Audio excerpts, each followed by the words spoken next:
Desentralisasi dipahami sebagai penyerahan kewenangan, tanggung jawab, dan sumber daya dari pemerintah pusat ke daerah, agar daerah mampu mengatur dan mengurus kepentingannya secara mandiri. Dalam kerangka ini, Indonesia merupakan negara yang masih menerapkan desentralisasi. Jika dianalisis secara empiris, muncul indikasi bahwa desentralisasi tidak berjalan secara substantif. Kritik dari Apaksi yang menyatakan bahwa pemerintah pusat memperlakukan daerah seperti anak buah menunjukkan adanya relasi yang tidak setara antara pemerintah pusat dan daerah. Hal ini diperkuat oleh kebijakan pemangkasan transfer ke daerah atau TKD dalam APBN 2026 yang mencapai lebih dari 220 triliun. Kebijakan tersebut mengindikasikan adanya pelemahan desentralisasi fiskal, padahal desentralisasi fiskal merupakan prasyarat utama kemandirian daerah. Kondisi ini menunjukkan bahwa Indonesia belum sepenuhnya bergerak menuju decentralizing governance, yaitu model tata kelola yang menekankan kolaborasi, kemitraan, dan relasi horizontal antar level pemerintahan. Indonesia masih cenderung berada pada tahap decentralized governance yang bersifat administratif dan hierarkis, yaitu kekuasaannya masih didominasi oleh pemerintah pusat. Desentralisasi masih bersifat normatif. Dalam praktiknya menunjukkan kecenderungan menuju sentralisasi baru, terutama melalui penguatan kontrol fiskal dan kebijakan oleh pemerintah pusat. Fenomena sentralisasi baru dapat dianalisis menggunakan pendekatan hubungan antar organisasi, yang memandang pemerintah pusat, daerah sebagai aktor-aktor yang berinteraksi dalam suatu pemerintahan. Yang pertama itu ada asimetri kekuasaan dan sumber daya pusat daerah.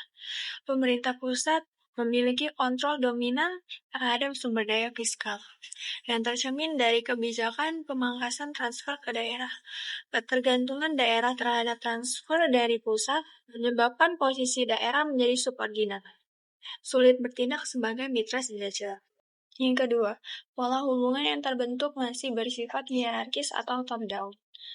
Kritik Apaksi yang menyebut daerah sebagai anak buah mencerminkan bahwa relasi antar organisasi belum berbasis kemitraan, melainkan masih didominasi oleh pola komando. Hal ini bertentangan dengan prinsip governance yang menekankan jaringan dan kolaborasi. Yang ketiga, fenomena ini dipengaruhi oleh kepentingan strategis pemerintah pusat seperti menjaga stabilitas nasional dan memastikan keseragaman implementasi kebijakan. Dalam konteks ini, penguatan kontrol pusat termasuk melalui instrumen fiskal menjadi alat untuk mengarahkan kebijakan daerah sesuai prioritas nasional. Dengan demikian, sentralisasi baru dapat dipahami sebagai hasil dari relasi antar organisasi yang tidak seimbang, di mana dominasi pusat terhadap sumber daya dan kebijakan menyebabkan melemahnya otonomi daerah.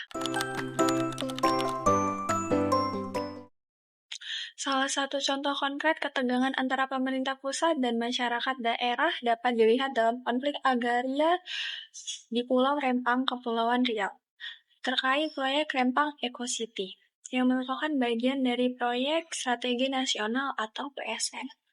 Konflik ini bermula dari rencana pemerintah untuk mengembangkan kawasan industri dan investasi berskala besar yang mengharuskan relokasi ribuan warga dari kampung tua yang sudah menghuni daerah tersebut secara turun-temurun.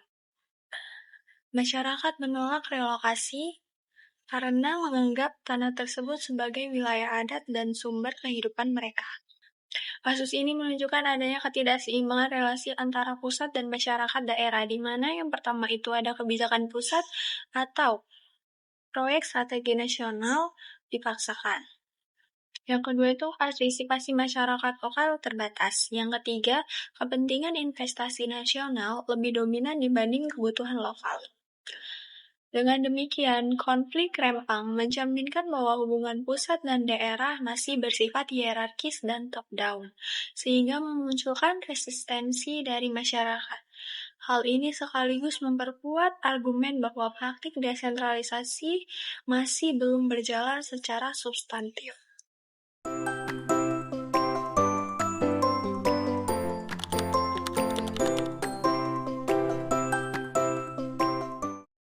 Masyarakat bukan hanya sebagai pemilih dalam pilkada, tetapi juga sebagai subjek dengan aspirasi yang harus diakomodasi dalam kebijakan. Kemenangan kepala daerah memberi legitimasi prosedural, namun tidak menjamin kebijakan sesuai kebutuhan publik. Kasus di Kabupaten Pati, yaitu kenaikan pajak bumi dan bangunan hingga 250%, menunjukkan adanya penolakan karena tidak sesuai dengan kondisi ekonomi masyarakat. Sementara di Nusa Tenggara Barat, dugaan penyalahgunaan dana pokok pikiran atau POKIR merusak tata kelola dan menurunkan kepercayaan publik, bahkan memicu aksi pembakaran gedung DPRD. Aksi tersebut dapat dipahami sebagai bentuk kekecewaan terhadap sistem yang tidak lagi berjalan secara substantif. Dari dua kasus tersebut, tampak bahwa kesenjangan antara pilihan dan kepentingan muncul karena proses setelah pilkada tidak sepenuhnya berorientasi pada publik. Legitimasi elektoral tidak menjamin keberpihakan kebijakan. Ada kecenderungan bahwa kepentingan politik jangka pendek atau kepentingan elit lebih dominan dibandingkan kepentingan masyarakat luas.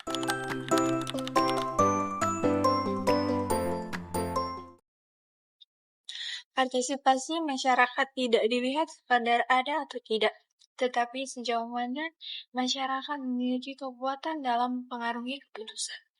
Secara formal, mekanisme musrenbang, reses DPRD, dan dana pokok pikiran memang sudah tersedia, tetapi praktiknya hanya sampai pada tahap konsultasi. Pada kasus Pati, penolakan masyarakat terhadap kenaikan pajak bumi dan bangunan tidak semerta-merta mengubah kebijakan yang telah ditetapkan. Ini menunjukkan bahwa suara masyarakat belum memiliki daya tawar yang cukup kuat dalam proses pengambilan keputusan. Di Nusa Tenggara Barat, keberadaan dana pokok pikiran yang seharusnya menjadi instrumen partisipasi justru membuka ruang penyimpangan. Dalam kerangka Einstein, kondisi ini lebih tepat ditempatkan pada level tokenis, di mana masyarakat didengar, tetapi tidak memiliki kontrol nyata. Partisipasi belum mencapai tahap partnership atau citizen control, karena keputusan akhir tetap didominasi oleh elit politik.